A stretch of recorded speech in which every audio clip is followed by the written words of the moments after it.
Hello everyone, आज की इस वीडियो में सीखेंगे neither nor, before, after, although, yet, as soon as. ऐसे कई सारे शब्द हैं जिसका प्रयोग कैसे किया जाता है इस वीडियो में सीखेंगे। Use of although dot dot dot yet, इसका मतलब है हालांकि। हालांकि के लिए प्रयोग करते हैं। जैसे ऑल्दो के बाद एक क्लाउज आएगा, इसके बाद फिर येट, इसके बाद फिर एक क्लाउज आएगा। हालांकि हम लोग बहुत ईमानदार हैं। Although we are so honest, ये सेंटेंस आपका छोटा है। जैसे हालांकि वो बीमार था फिर भी वो बहुत तेज दौड़ा, तो सेंटेंस है although he was ill yet he ran fast. यहाँ पर देखिए ऑल्दो के बाद ही वॉज इल एक क्लॉज हो गया, इसके बाद फिर येट है, इसके बाद ही रैन फास्ट, ये भी एक क्लॉज हो गया। तो आप देख सकते हैं कि ऑल्दो का प्रयोग हालांकि के सेंस में कैसे किया जाता है। हालांकि अमन घर जा रहा था फिर भी उसने मेरा मदद किया। Although Aman was going to house yet he helped me. यहाँ पर आप सेंटेंसेस बना सकते हैं हालांकि के लिए although. Neither dot dot dot nor, इसका मतलब है ना तो ये ना तो वो। इसे बोलते हैं neither dot dot dot nor dot dot dot verb plus object. मतलब यहाँ पर कोई भी नाउन या प्रोनाउन आएगा, यहाँ पर भी कोई नाउन या प्रोनाउन आएगा। ना तो रवि ना तो तुम वहां जा रहे हो। Neither Ravi nor you are going there. ना तो वो ना तो अमन मुझे पैसे दिया। Neither she nor Aman gave me money. यहाँ पर आप देख सकते हैं कि नोर के बाद जो भी नाउन और प्रोनाउन आएगा उसी के अनुसार वर्ब डिसाइड होता है, वो सिंगुलर होगा, प्लुरल होगा या कैसा होगा। सिंस या फॉर, ये दोनों शब्द का मतलब होता है से।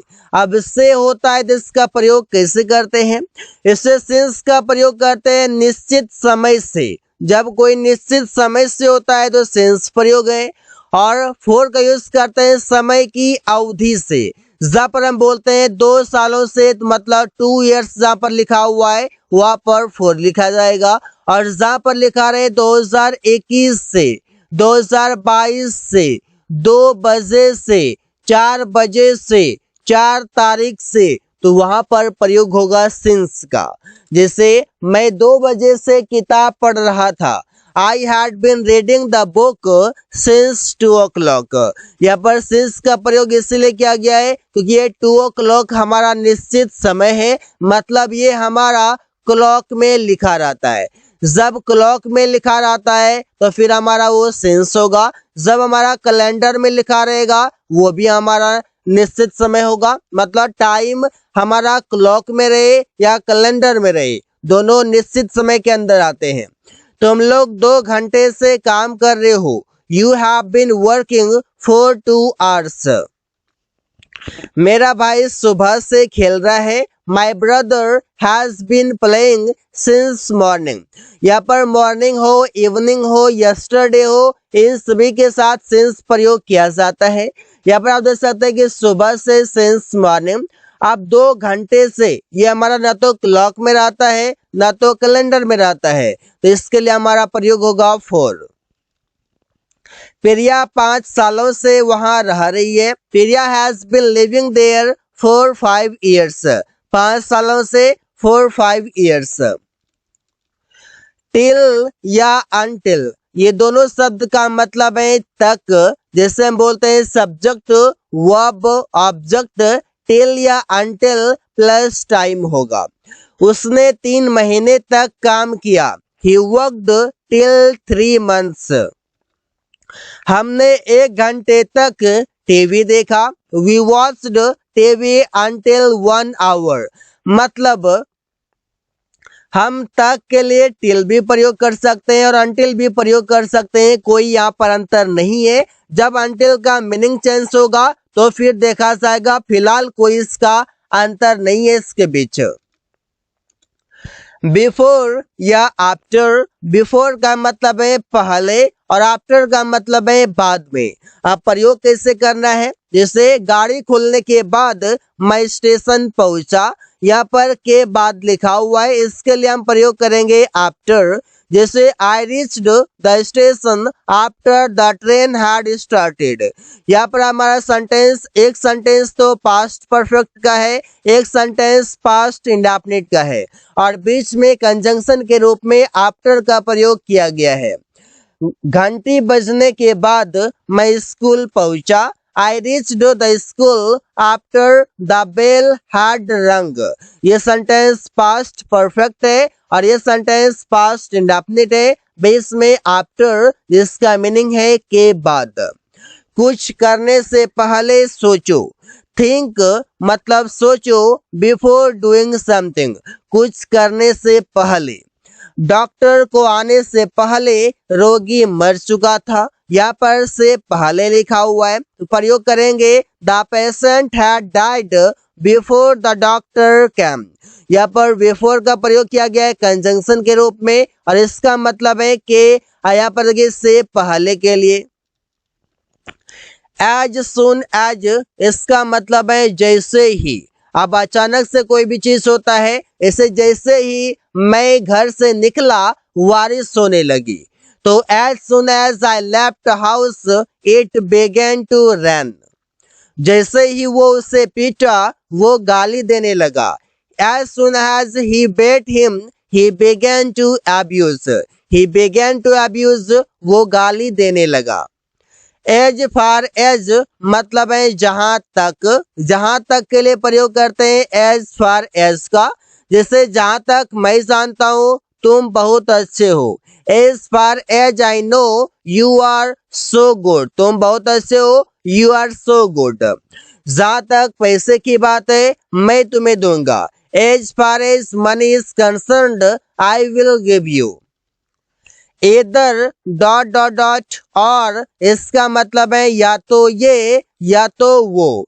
जैसे या तो वो या तो उसका भाई मुझसे मिलेगा। Either she or her brother will meet मी।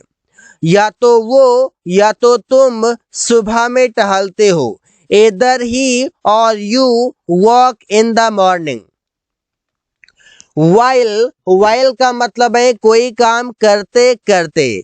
जिसे बोलते हैं अमन गाना सुनते सुनते दौड़ रहा है। कोई काम करते करते वहां पर वाइल का प्रयोग किया जाएगा। जैसे Aman is running while listening to music. मैं खाते खाते टीवी देख रहा था। I was watching TV while eating.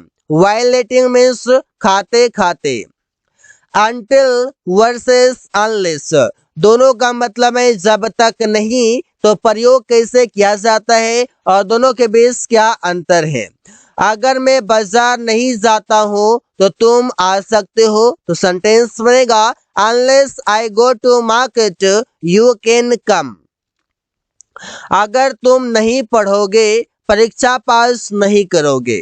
Unless you study you will not pass the exam. जब तक तुम नहीं आओगे मैं इंतजार करूंगा। Until you come to me, I will wait. जब तक वो नहीं आया मैं पढ़ता रहा। Until he came, I kept reading. आप सोच रहे होंगे कहीं पर तो जब तक नहीं के लिए प्रयोग किया गया है until और कहीं पर प्रयोग किया गया है unless, तो फिर अंतर क्या है। यह पर देखिए अनलेस का प्रयोग आप तब करेंगे जहां पर शर्त की बात हो, जहां पर कंडीशन रखा जाए कि ये काम करने पर ही कुछ होगा। जैसे जब तक तुम काम पूरा नहीं करोगे मैं तुम्हें जाने नहीं दूंगा। तो यहाँ पर क्या है, यहाँ पर शर्त है कि काम का पूरा करना, काम पूरा करने के बाद ही जाने मिलेगा। अब यहाँ पर देखिए अनटिल में क्या हो रहा है, अनटिल में समय बताया जा रहा है। यहाँ पर कोई भी काम करने का समय है। जैसे जब तक मैं उससे मिलता हूँ तुम यहाँ बैठ सकते हो। यहाँ पर क्या है, यहाँ पर कोई शर्त नहीं है, यहाँ पर समय की बातें हैं। तो इससे ये प्रयोग किया जाता है until या unless का। दो का भी मतलब होता है हालांकि। जिससे हम बोलते हैं हालांकि वो किताब पढ़ रहा था फिर भी वो मेरे पास आया। Though he was reading the book, yet he came to me. हालांकि तुम लोग दिन भर खेलते हो फिर भी बहुत तेज हो। Though you play the whole day yet you are so intelligent. You are so intelligent means तुम लोग बहुत तेज हो। बिकॉज का मतलब है क्योंकि, जिससे हम प्रयोग करते हैं मैं बाजार नहीं गया क्योंकि मेरे पास पैसे नहीं था। I did not go to market because I had not money. I had not money means मेरे पास पैसे नहीं था। मैं सो रहा हूँ क्योंकि मुझे बुखार है।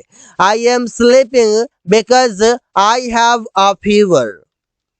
So guys, thanks for watching. That's all for today.